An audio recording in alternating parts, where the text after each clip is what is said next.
Yo, what's going on, guys? Hope you guys are doing well. So this is a build for Tyrone. It's like, if you can see, it's all about the recovery speed for his personal skill, which is the kick.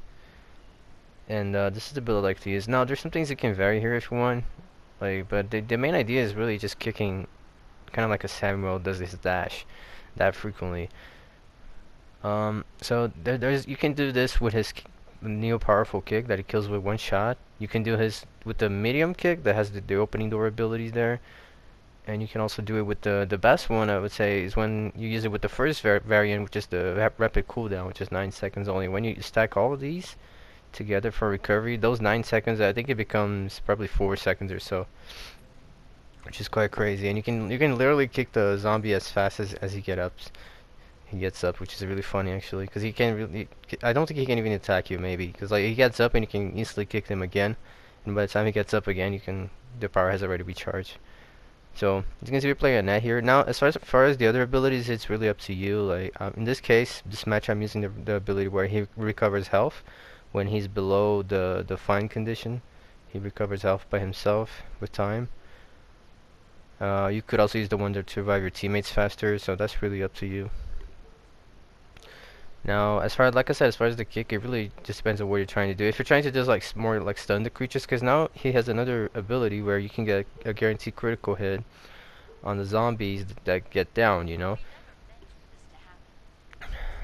and also the durability of his weapons increase, so he can smack them even more before the thing breaks. So the main idea is really because you have such a fast recovery on your kick, you're essentially just kicking them to the ground and then abusing the guarantee hit on the critical to kill them faster without even taking any damage because they're on the floor, so they can't attack you. So that's really the plan of this build. Now, maybe you could also take one of those recoveries and use something like Halo Points for a little bit extra critical hit damage. I mean, that's really up to you, but in this case, I'm just testing the actual like full on recovery, which I'm pretty sure I believe I was using the middle variant for the kick, which is the 15-second recovery. But this is like so much faster with the cooldown variant, which is only 9 seconds. Yeah, I'm definitely using I think it's called front kick or something like that. The variant where it also helps you open doors faster.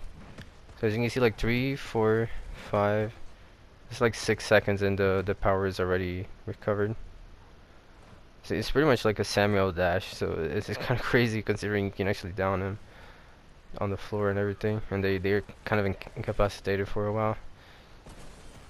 So let's see, 1, 2, 3, 4. That's 4 seconds. That's crazy. So yeah, I'm using the rapid cooldown. Yeah, and the kick also does some damage. So you see, like the how it plays. Like you kick them, it does some damage, and then you just smack them like 1 to 3 times, and they're gonna be dead. It's really that simple. And yeah, you can even use this build for like rushing to an extent, because simply because of like you're kicking zombies out of the way, so they're not gonna stop you from rushing the objective. They're not gonna get in the way. You're not gonna get bitten as well. But he does have an ability now where he cannot get bitten. But especially against the Daniel, I can see this being really annoying. And because like I said, the power recovers in like you saw that like 4 seconds. So and it takes around that time for the zombie to actually get up from the floor. See, like right now when she's controlling it, I can kick her. Right now the thing from the attack from the weapon itself is already stunning him keeping him on the floor. But if it was a Daniel with no knockback, like by the time he got up, the power would be charged already, so you could kick him again. And he's like, even though he has no knockback, he would still be constantly getting, stunned back to the floor while the others could smack him. I mean, you can also smack him, right? You can like smack him once or twice while he's getting up, and then kick him again with the after the 4 second recovery. Now, funny enough, in this game, I had a ritual that was about doing using your personal skill 20 times. Ritual, I think they're called missions in this game, if I'm not mistaken. So that was my mission to get, the cosmetic chest and everything. So that's why I'm kicking like in the air, like that, just so it counts. Because everything, as long as you use it, it's counting. So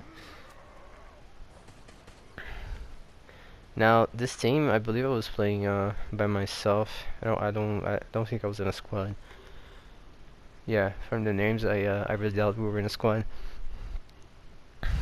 Now this net doesn't seem to be all that good, but I mean, I guess this game just shows really well how to play the build. Like you just see a zombie, you kick him, and you smack him on the ground. Essentially, that's simple.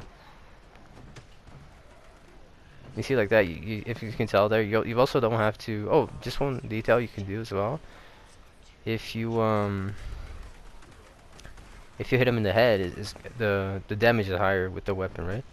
Especially when they're on the floor.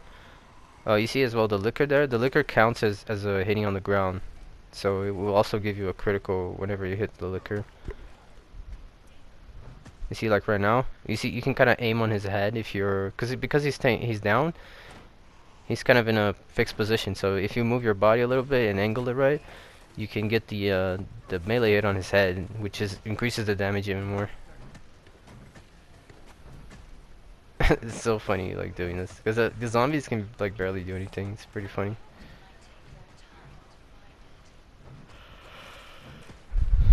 You see like they're aiming on the head, and just like that he's dead. It's like you can't get up from the floor. It's really funny.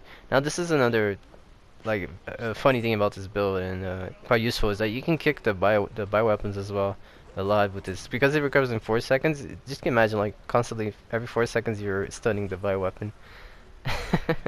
It's kind of funny as well. It's a bit of a troll.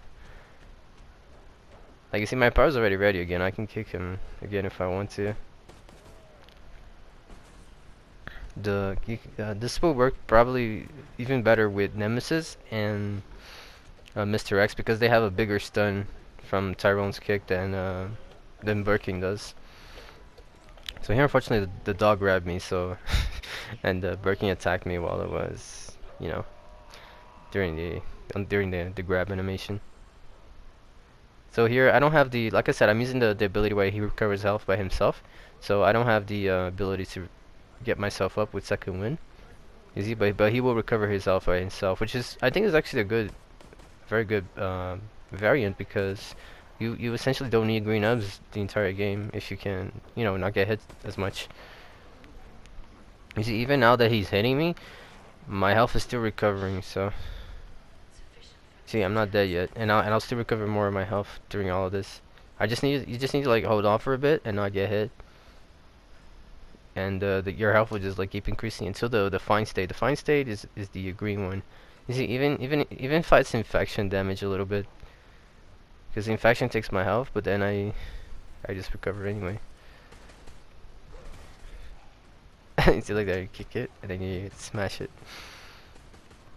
Now here, I was waiting to use I didn't use the thing there, the infection spray, because I wanted to use on them as well that they were infected. So that's why I waited this long to use it. Now you can see, just take note of my health that's constantly recovering. Now it takes a while, but I mean it's not like that hard to not get hit from anything, you know. Like right here, I thought I could. It was a bit risky, of course. You should probably have used a nerve here, but I was gonna try to kick him there and not take any damage by doing so. But you know, against control zombies, it's really not that smart. But even if you have this ability of recovery, it's not a smart idea to go with low health, like one-on-one with a control creature. You usually can end up bad because they can stun you on the first hit. So stunning you on the first hit pretty much guarantees at least a second hit or more. So or even a grab. So that's why it was a bit risky there, but I just wanted to try. But you see, there's the fine state that I was talking about. You always recover your health by yourself until this point. That was a recent buff they did. Before you would only recover you to the yellow state, I believe. Now, which is I think is good. I'm not sure how they call it here, which is the yellow state, and now it recovers you fully to the yellow state, which is quite powerful actually. The thing is that just because he has such a big health, it kind of takes a while, so you have to like hold on a bit without taking any damage for the to get the full effect of it. It's only 60 per what, like every 3 seconds, I think. 2 seconds you get 50, sorry, 50 health. To me, it seems like the herbs, they're not like a percent. They're percentage based and not really like a number based. So for example, I feel, to me it looks like it recovers 50% of everyone's health. So essentially, because Tyrone has more health, the green herb will have a bigger effect on him in terms of numbers of health recovered than it will on a Valerie, for example. Valerie will recover like 550, which is exactly 50% of her health. Now he has Tyrone has like I think what 1,400, so it's a lot more. It's gonna cover a lot more than 550 for him. Right here, I'm trying to rush them. Unfortunately, they are coughed. I hate when this happens. Like you get bitten, and then you cough immediately after you get bitten because you got infected, and then the other zombie can just grab you right away. Something else can, like a gun, can shoot you or anything. It's a bit annoying. But I mean, it was kind of my mistake for staying close after getting bitten there the first time. So it's fine. And also trying to go through them like that. But it's really like, my point here that I was trying to do is really just test the recovering abilities, if I can really last without using that green herb. From what I see here, it looks like you can. You just need to, not play super risky when you're at the lower levels there, or health. Like if you're not like at least right where I am right now or so, like at least 50% health, you don't want to like go for one-on-one with a control creature, or try to go through like 3 zombies and go in between 3 zombies, because you're probably gonna get bitten or something. And then the recovery ability won't recover you fast enough to still keep you up and standing. So these dogs are getting really annoying.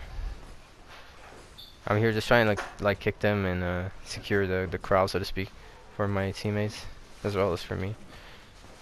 Right here, I did a finisher on someone I can't even see in my camera. Okay, so right there, that was the new mine, the new trap they have with the dispatch, which teleports the survivor back to the starting area. This trap you can only get it from the supply zombie, so the supply zombie has to spawn, and none of the survivors can, need to kill the supply zombie. If they don't kill the supply zombie and his timer runs off, then the mastermind could possibly get this card, special card, which is a teleporting trap. And if you step on it, we'll send everyone back to everyone that's on the area of effect back to the starting area. It's actually a pretty good idea that they had. It's interesting as well. And like you can waste someone's time. They're going for the door or something at the end, and you have that trap. It's really funny. You can just like send them back all the way, and then they have to deal with all the zombies. So see, we try to get the second tube here. You see everyone that's on the ground, it's still counting as a critical, even though I'm hitting the bit of a high attack there. You saw a little earlier as well when I was leaving the safe room that my ability was recovering me from the yellow state. It will recover this if you're using this is what something I was thinking as well. If you maybe would combo those bullet vests, I think it's the picture, a bullet vest where it increases the base health of the survivors. If you use that on Tyrone, then like in a way your this fine bar that I have right now, my health would represent a bigger number than what it is at this moment that I'm not using the bullet vest, you know what I mean? So I wonder if that would be also a good combo to do. It would take longer. It would take longer to recover because the bar is bigger, but still, it would be simply a bigger number. So it wouldn't be that bad to have that little 20% there at the start, not being fully recovered. So there we go with the second tube. Try to hit the dog there, but he was still invincible. That's something they added now. It seems like the creatures get invincible when they're getting up. A little longer than they did before, which is good. It's a good thing, because you shouldn't be able to hit the creatures if they're not spawned yet. It's kind of dumb. I feel like everyone should. Nat has an ability now where the creatures are invisible until they finish the entire animation pickup. Not pickup, but like setting up after you spawn them. No, I feel like that should be a base. Like you should need a passive abilities for that. It should be basic for everyone. Like you can't hit the zombie until he's actually fully capable of attacking you back. I feel like they should do. That's how they should do it. So right here, you see there's a lot of zombies there. So I think I don't know if you saw it, but I bought the grenades and everything because I was already readying up for this situation right here. It's in a net, so you know to expect. There's going to be a room full of zombies. So especially by having the flashbang here, we can just stun them and focus on the objective, which is the core. Unfortunately, my team is not doing the same. They're just trying to kill the zombies. They could have just focused on the core, and with all four of us shooting at the same time there, it would go like so much quicker. And before the zombies would even like leave the stun, we would already have everything. The tube destroyed. Wouldn't have to waste time or resources, the health or anything on the zombies. So here again, I'm just buying Molotovs and things because I know there's gonna be like a ton of zombies there waiting, so I can kind of clear. Because they are together, I can use that to my advantage, and with an item like this, just kill them all in one shot. You see, this is also a thing you want to do. Don't aim your weapon too low. Aim your camera a little high, and he will do this 2 combo hit instead of doing the at least with this weapon, right? The hammer. Instead of doing the one that he hits him in the ground, it's only 1 shot. So and it takes a long while for him to do the animation. Now this animation that I'm doing right now, where he hits straight forward, it's a 2 combo. It's much faster, and it also will hit them on the floor if you aim it properly. So that's something. It's a little tip there. So you see, now don't want to deal with the creatures. Just go for the door. Just a mistake a lot of people do as well. They just try to keep killing the creatures. Sometimes it's just best to ignore them. Maybe to save time, save resources, not risk going down. So you see there was a spray there. So team was smart. They stay near me so I could heal them with it. But the time is about to run out, so we gotta go to that door. She was very smart here, not stepping on the trap. That was not very smart though. She just like dashed out of nowhere. Like she should have like noticed that there was more zombies behind that one before dashing. Now this is actually not a good idea for him, even though it seems strong, because he spawned Birking. But this is the time he should at least have spawned like a lot of zombies first. Get the room fully full of zombies, and only then he should spawn. Birkin, because it would be more overwhelming than just Birkin alone in there, So that was a mistake on the mastermind part, a strategic mistake, if I'll say. And you can see, like, because my kick recovers so fast, I can just keep stunning him. They're also stunning him already with the shock there. Now this zombie just like came out of nowhere, so now it's definitely a time to use a nerve. And see, my recovers so fast, I can still kick him. And just like that, we leave. It's like it's really strong. I honestly feel like it's maybe even stronger than having bigger health on Tyrone. A build like this, which he's just constantly kicking everything. And it's like a huge counter to everything as well. Really good. So yeah, guys, that's the build. I hope you guys enjoyed it. Try it out, see if you like it. It's definitely a lot of fun just kicking everyone non-stop. And yeah, that's the video, and I'll see you guys in the next one. Take care.